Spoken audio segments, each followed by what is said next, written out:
2026 ഒരു അസംബ്ലി തെരഞ്ഞെടുപ്പ് നടക്കാൻ പോവുകയാണ്. ആ അസംബ്ലി തെരഞ്ഞെടുപ്പിന് ഇടയ്ക്ക് ഇനി ഒരു തെരഞ്ഞെടുപ്പില്ല.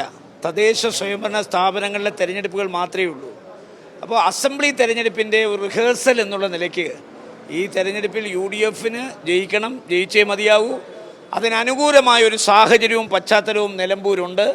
അതുകൊണ്ട് ഞങ്ങൾ തൃക്കാക്കരയിൽ ജയിച്ചതുപോലെ, പുതുപ്പള്ളിയിൽ ജയിച്ചതുപോലെ, പാലക്കാട്ട് ജയിച്ച പോലെ നിലമ്പൂരും ഇത്തവണ ജയിക്കും.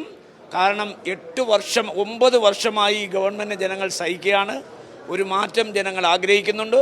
ഇപ്പോൾ പിണറായിസം പോയി, മരുമോനിസം പോയി, ഇപ്പോൾ സതീശനിസത്തിലേക്ക് എത്തിച്ചേർന്നു. അപ്പോൾ അദ്ദേഹത്തിൻ്റെ മുഖ്യ ശത്രു പിണറായി അല്ല, മരുമകനല്ല, കോൺഗ്രസ് ആണ്, UDF ആണ്, പ്രതിപക്ഷ നേതാവാണ്.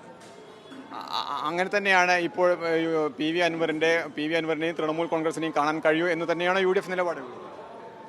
തൃണമൂൽ കോൺഗ്രസും ഞങ്ങളുമായി യാതൊരു ബന്ധവുമില്ലല്ലോ. കാരണം ഞങ്ങളുടെ ഇന്ത്യ മുന്നണിയുടെ ഭാഗമല്ല ഇപ്പോൾ തൃണമൂൽ കോൺഗ്രസ്. പിന്നെ തൃണമൂൽ കോൺഗ്രസിന് കേരളത്തിലൊരു അഡ്വോ കമ്മിറ്റി ഉണ്ട്. ആ അഡ്വോ കമ്മിറ്റി പോലും അൻവറിനെ അംഗീകരിച്ചിട്ടില്ലല്ലോ. അംഗീകരിച്ചോ?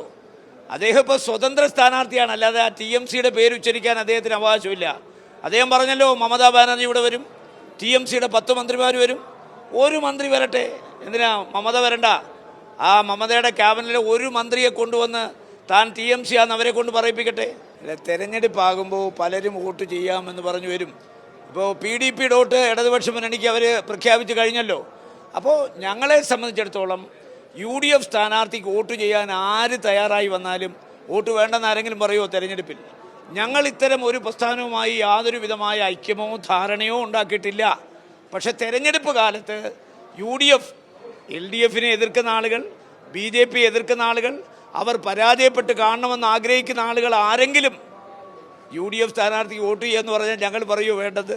അപ്പോൾ ആർക്ക് വേണമെങ്കിലും UDFന് വോട്ട് ചെയ്യാം. പക്ഷെ വോട്ട് ചെയ്യുന്നവരുമായി ഒരു ധാരണയോ ഐക്യമോ മുന്നണി ബന്ധമോ ഒന്നും ഞങ്ങൾക്കില്ല.